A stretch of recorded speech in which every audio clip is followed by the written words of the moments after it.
How do we know about the world? Are we blank slates when we come into the world? Do we have to learn everything from experience? Or do we enter into the world with some knowledge already in place? This is a very old debate that goes back hundreds of years. Empiricists say all knowledge is derived from experience. We're not born knowing anything. We're blank slates, ready to accept whatever the world offers us. John Locke said, "Let us then suppose the mind to be white paper, void of any characters, without any ideas. How comes it to be furnished? To this I answer in one word: from experience." So that's the idea that we are tabula rasa, completely blank, ready to just accept any input we get from the world around us. Contrast that with nativism. Natives would say that at least some knowledge must be innate. René Descartes was a nativist. He would say that we come to know the world by the power of our own native intelligence without any sensory experience. Immanuel Kant also thought there are certain things we have a priori knowledge of. We don't need experience in the world to know. So who's right? Are the nativists right? Do we come into this world with some knowledge already programmed into our minds? Or are the empiricists right? Are we blank slates that don't know anything until we're exposed to the outside world? And what does this tell us about how we learn language?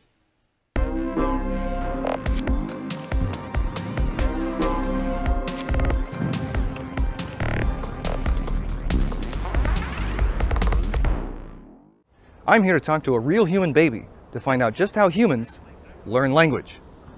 Let's go inside.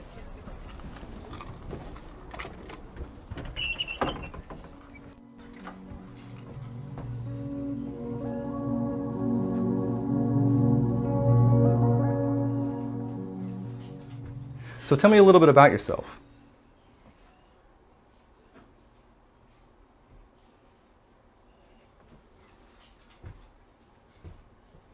Would you say you're more of an empiricist or more of a nativist?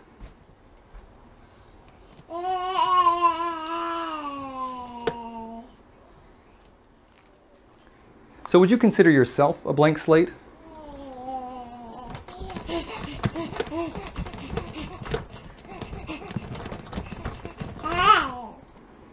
So tell me what your language learning journey has been like so far.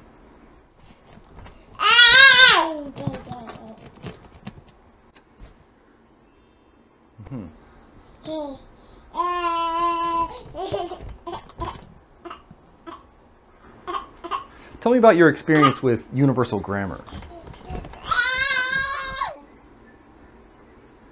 Do you have any thoughts about Noam Chomsky?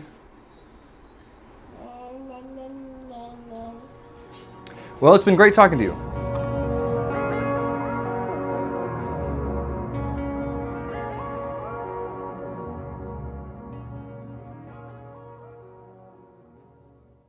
So here's the question. How do babies learn language? Language is not a simple thing. It's a very complex bag of structures and computations. Most of it is not very clear from the outside. Linguists have had a hell of a time trying to figure out what all the rules of English are, and that's professional academics working for hundreds of years specifically to try to figure it out. And yet somehow we as babies can figure this out almost automatically, just via exposure. Babies make it seem trivial. How does that work? So we'll start by thinking about this in a historical context. Remember behaviorism? Back in the 30s, scientists thought, well, we should really only focus on observable behaviors, and we can probably explain all learning through this kind of stimulus response operant conditioning kind of chain. You remember B.F. Skinner? He's the big father of behaviorism, the most prominent behaviorist researcher of his day. B.F. Skinner wrote a book called Verbal Behavior about how babies learn language. It was a behaviorist's attempt to explain how something as complex as language could be learned via operant conditioning. B.F. Skinner said that our linguistic behavior is a function of ambient environmental stimuli, but there's a direct causal relation between the environment and our linguistic behavior. We learn to say things in an appropriate way because we are rewarded for doing so. When you're a small child and you're hungry or thirsty, if you can articulate those feelings to your parent, then your parent will give you something to eat or drink. You are rewarded for having displayed the right behavior. So for Skinner, language is verbal behavior. It's just the right set of behaviors that you have to learn by being reinforced in the right way. But there are a few problems with this. One issue is that children are often rewarded even if they say things that are grammatically wrong. A child can say things like, "wants juice," and the parent says, "Okay, you can have some juice." But if B.F. Skinner was right, the child should not be rewarded for saying "want juice." That's wrong. That's not how English speakers talk. The child is going to learn the wrong version of English. But of course, children get rewarded all the time. As long as their parents kind of get the gist of what the child is saying or what they want, they get rewarded even if what they say is wrong. That doesn't make a lot of sense in a behaviorist context. Children also have the ability to talk about things that are not present in their ambient environment. B.F. Skinner thought that having some kind of environmental stimuli and then paired with some kind of reinforcement would get children to display the right behaviors. But children can display the right behaviors even if the thing isn't in their environment. They can say, "I want to go to the zoo." Well, you're not at the zoo now. How are you even able to talk about that? In a behaviorist context, it doesn't make a lot of sense. How are children able to talk about things that are not immediately present in their environment? So there are some challenges here for a behaviorist account of how children acquire language. But there are some other big challenges, even if we leave this framework. One of the biggest challenges in language acquisition is the fact that everything the child will hear, everything that comes out of our mouths as adults, is all linear strings of words. I mentioned this in the last lecture. Because of the physical limitation of how we have to express language via sound, all of the sentences we produce vocally are linear sequences of words. They are linear strings of words, words in a certain order. But of course, that's not how we mentally represent sentences. We mentally represent them as tree structures. The structure is what matters, not the string order. The structure is what matters. And so when we hear a sentence, what we're doing is we're reconstructing that underlying tree structure, that hierarchical structure.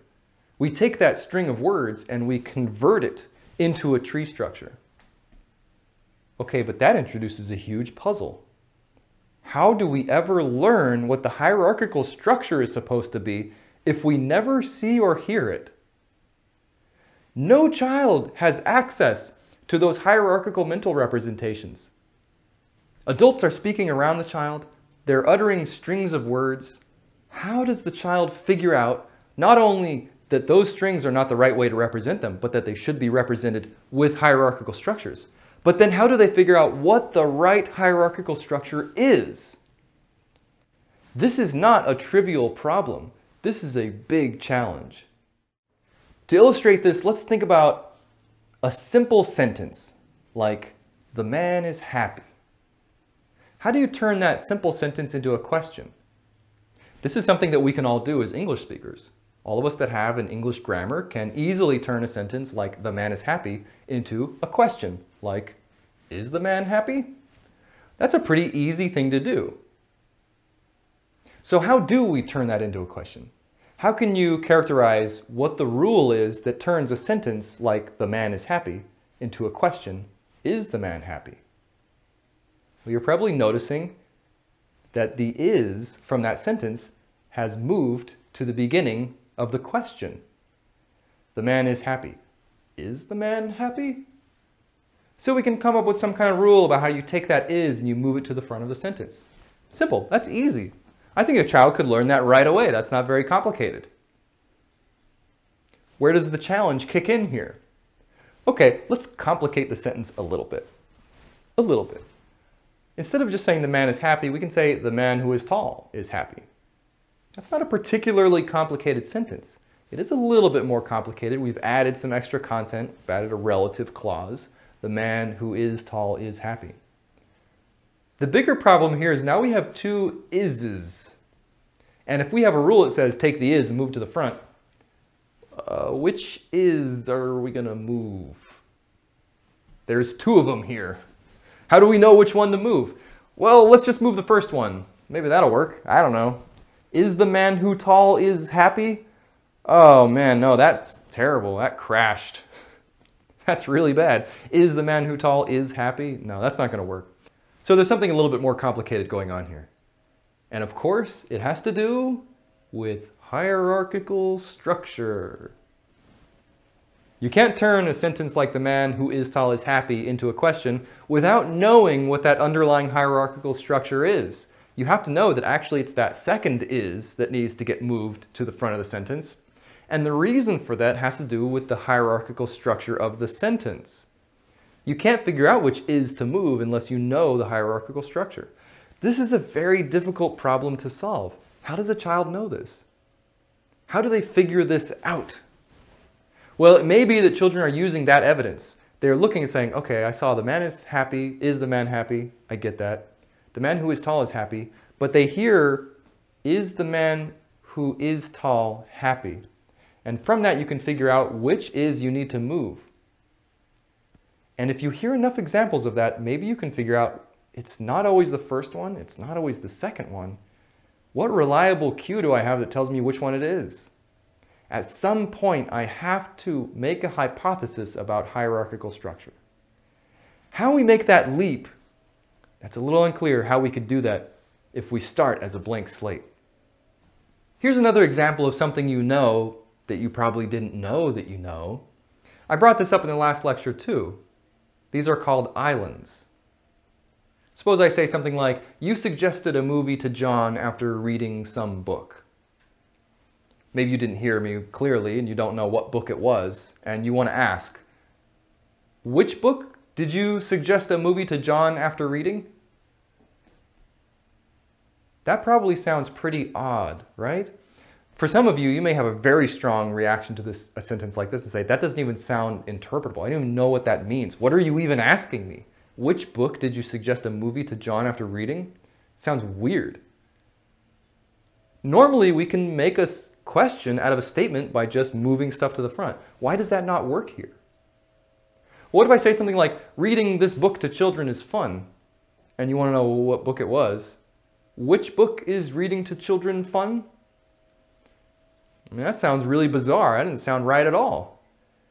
Even though we have a rule set that says, well, normally you can just take this thing and move it to the front and that makes it a question, it's not working in these cases for some reason. Well, there's a syntactic object here called an island. It creates a bit of structure that you can't move things out of.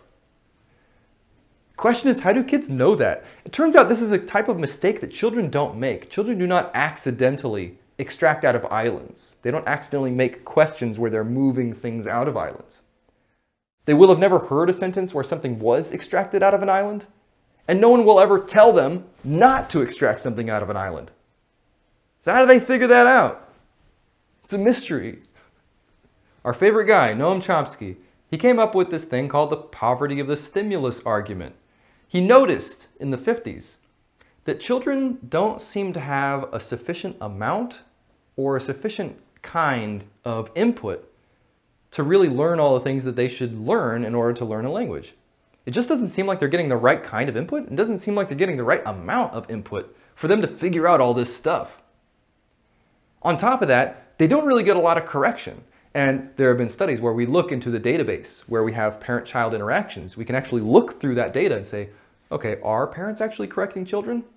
Turns out parents do correct children, but they don't correct their grammatical mistakes. They only correct them if the children say something that is false.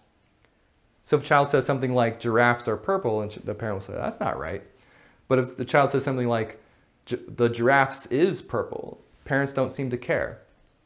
Part of the reason parents don't bother to correct children on those kinds of things for grammatical mistakes is that children do not respond well to correction in the grammatical domain. You can try correcting a child. If you know a small child who is currently learning language, I encourage you to try correcting their speech and see how that goes. I predict you will not have a lot of success. Children do not care about whether what they say is grammatical or ungrammatical. They don't seem to care. You can try to correct them and they just don't seem to care. That's kind of interesting. If they're trying to acquire the right grammar, you would think they should care whether they're right or wrong. but they don't. What do you got there? I got a popsicle. A what? A popsicle. How about pop? Pop. Sickle. Sickle. Popsicle. Popsicle. So pop, Pop. sickle, Sickle. popsicle. Popsicle. Okay, one more time. What do you got there? Popsicle. Okay, how about pop, Pop. sickle, Sickle. popsicle. Popsicle. Okay, I have to hear it one more time. I'm sorry. What do you got there? Popsicle. Okay, pop, Pop. sickle. Popsicle. Good job. Popsicle. Popsicle.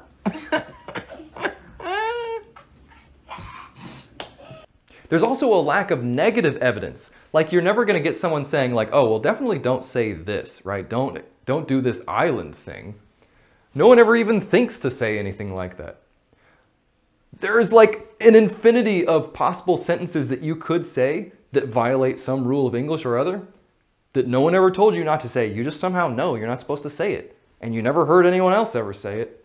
So how are children acquiring native-like fluency in their language despite all of this? That's the question. That's a real mystery. Like, how do we solve this mystery? If children come into the world knowing nothing, if they're just blank slates, this is pretty hard to explain. So maybe a possible explanation for how children are able to overcome this, maybe children aren't blank slates. Chomsky actually wrote a really scathing review of B.F. Skinner's book, Verbal Behavior. And I read it every year or so because it's kind of hilarious. It's really savage, but it changed a lot. And it's one of those things that kicked off the cognitive revolution. Right? It was one of those death knells for behaviorism. Behaviorism just can't explain everything. Our linguistic knowledge is not determined just by ambient environmental stimulation and stimulus response chains and operant conditioning. There's something more that's going on here. So this paper was really pretty devastating for the behaviorists. Everyone seems to agree about this now.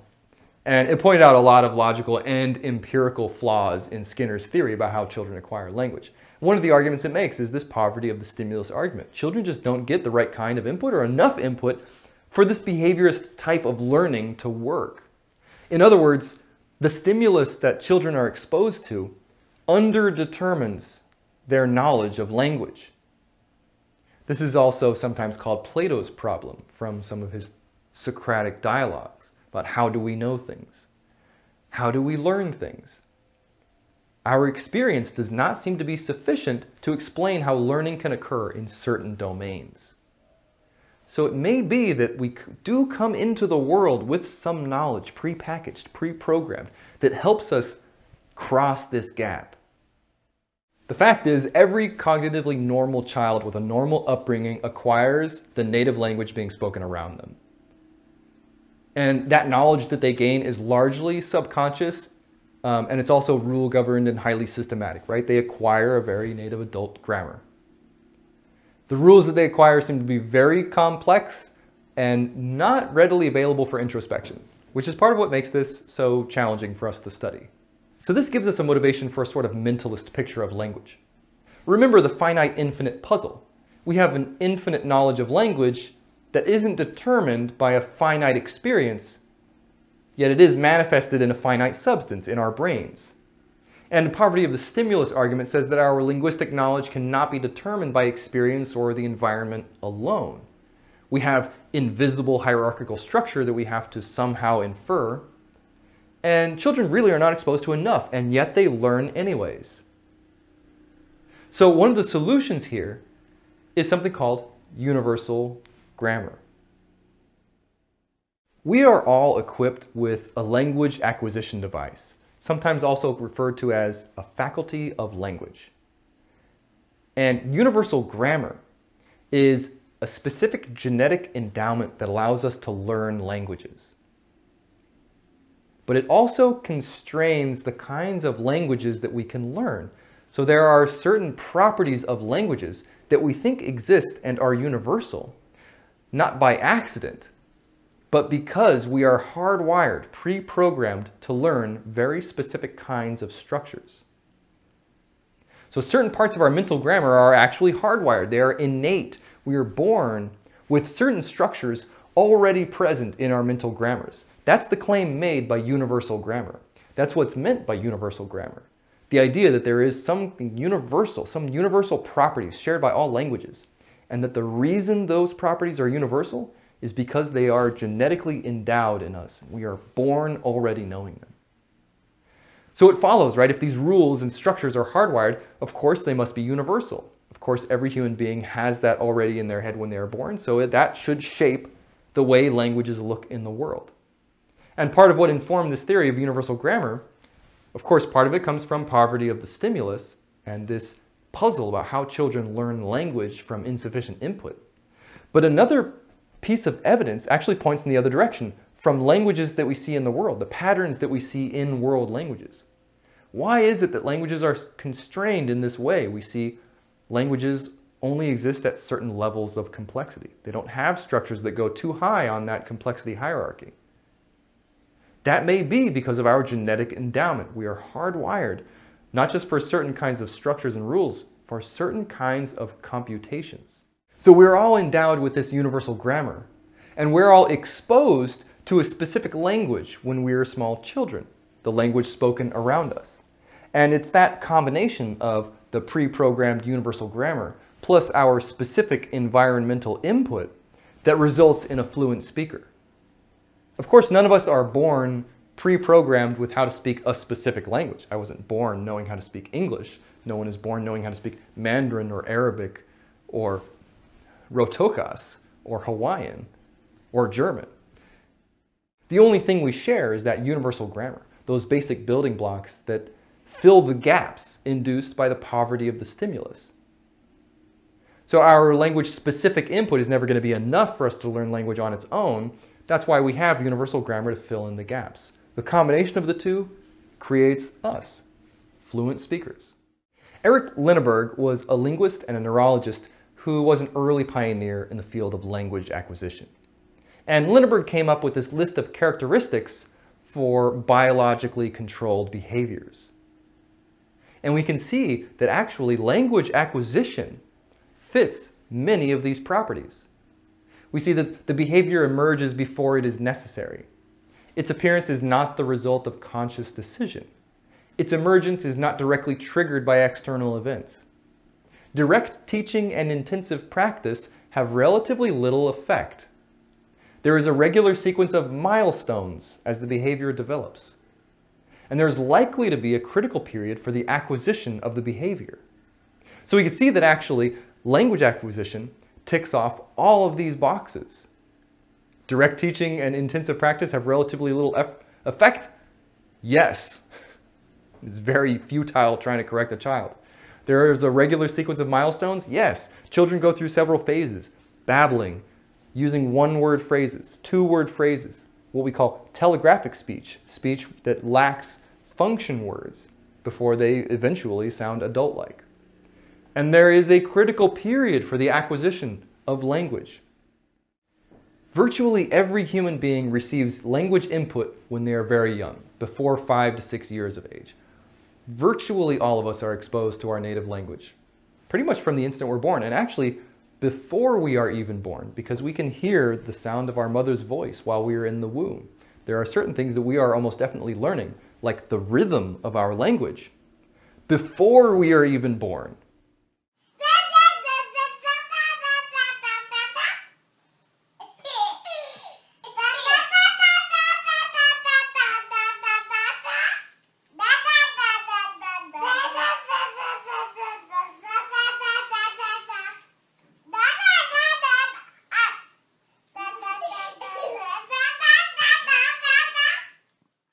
Okay, well, what happens if you don't get language input at this young age? And in what kinds of circumstances could that even arise? Well, there are rarely very tragic cases of child abuse and neglect where children do not receive input when they are in that critical period, when they are very young. And in those cases, these children never do attain an adult-like native fluency, even in their first language. For 13 years, Jeannie had lived a life of complete isolation. Raised in a city bedroom, Jeannie was as much a feral child as if she had been brought up by wolves. At 13, she was the size of a 6-year-old. Worst of all, she had never been taught to speak. The question now, could she ever learn? Jeannie's case was so scientifically important that the government funded a team of scientists to help answer the many questions she posed. Two of the scientists who would become especially important to Jeannie were child psychologist James Kent and linguist Susan Curtis. Neither had ever encountered a case as extreme as Jeannie's.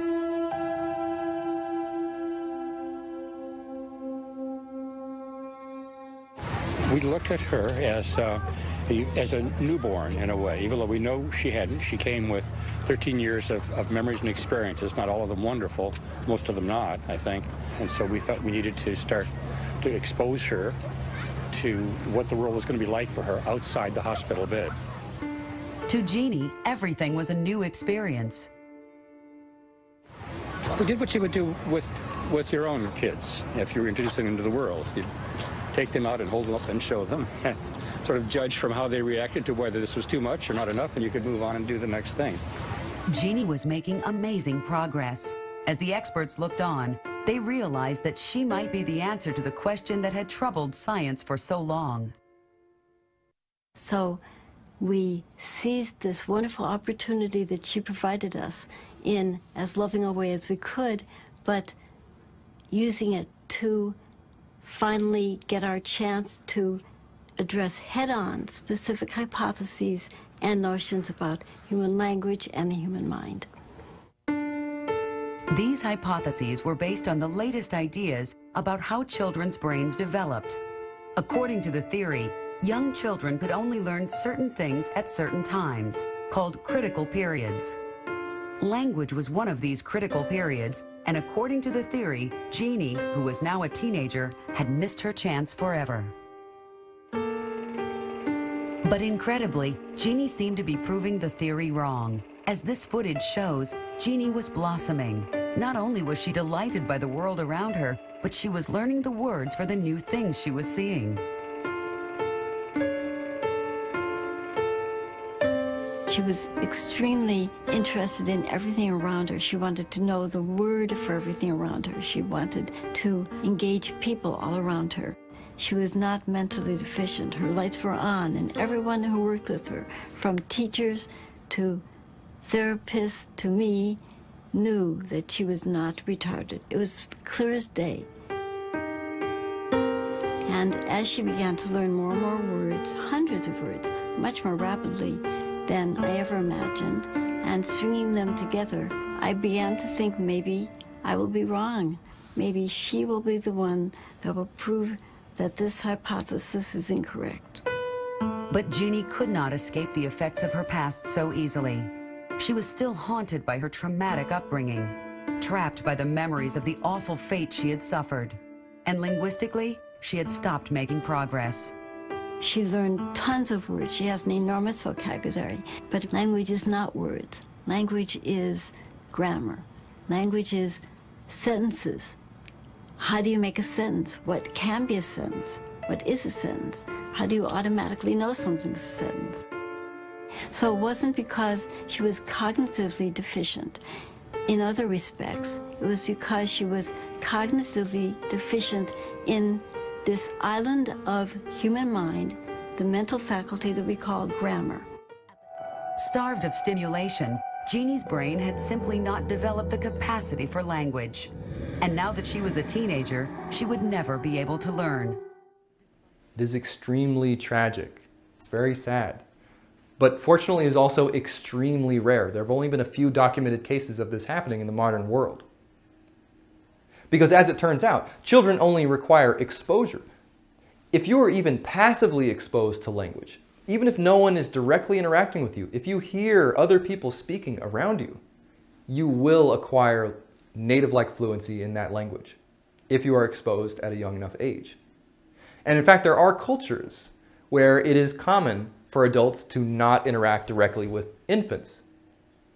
You are only directly interacted with after you reach a certain age. And in these cultures, children acquire language just fine. They do not require specific instruction, and they do not require direct interaction in order to learn language. They only require passive exposure. The critical period has another interesting effect, which is when we are exposed to a second language. How proficient we ultimately become is heavily reliant on the age at which we were first exposed. So the critical period goes from when we are born about to when we go through puberty. Usually the window we think closes somewhere around 13 years. It could be somewhere between 8 and 15. And we notice that when children are exposed to a language before that cutoff, they attain native-like fluency. You may never know that they were not exposed as infants because they will sound like it's their first language. They will sound exactly like a native speaker. But if someone is first exposed on the other side of that window, they may never sound fully fluent. They may never sound fully native. This is especially true with sound patterns. So people who are exposed to a language after they're no longer in that critical period, they may acquire very fluent syntax, but they may still have an accent that persists their entire lives. And I have a funny story about this actually. My grandmother and her sister came to the United States at the same time, but my grandmother was 11 and her sister was 16. If you talk to my grandmother now, she sounds completely 100% American. She sounds like an American English speaker. You would never know that English was not her first language. And in fact, she has completely forgotten how to speak her native language. She doesn't remember it at all anymore. Her older sister was 16 when they got off the boat. And in her case, it is very apparent that English is not her first language. She still has a very thick accent. They were only 5 years apart. They've had exactly the same amount of exposure. They've been here the same amount of time. But it is very clear that one of them was within their critical period and the other was just out of it. And this turns out to be a very common story. There have been many studies done with children who are exposed to second languages at different ages, and we find that there is a direct correlation between their performance, their fluency, and the age at which they were first exposed. Okay, so let's recap some of the key concepts from this lecture. We talked about this historic ongoing battle between empiricism and nativism. Are we born as blank slates? We only learn things from exposure and our environment. Or are we born with some amount of innate knowledge? We talked about universal grammar, this idea that we have some kind of genetic endowment that gives us certain properties or structures that help us learn language. It fills that gap created by the poverty of the stimulus, the fact that we don't really receive an adequate kind of input to converge on an adult grammar that we know that we converge on eventually. Universal grammar can help fill those gaps. We talked about how we have a critical period for learning language. Children who are not exposed to language in adequate time wind up tragically never fully acquiring it. And there are differences in performance based on when you were first exposed to a language. All right, in the next lecture, we're going to shift tracks a little bit from talking about structure, and we're going to talk about meaning. Sure, we can build all of these structures, but at some point, what we say has to mean something. How do we derive meaning from language?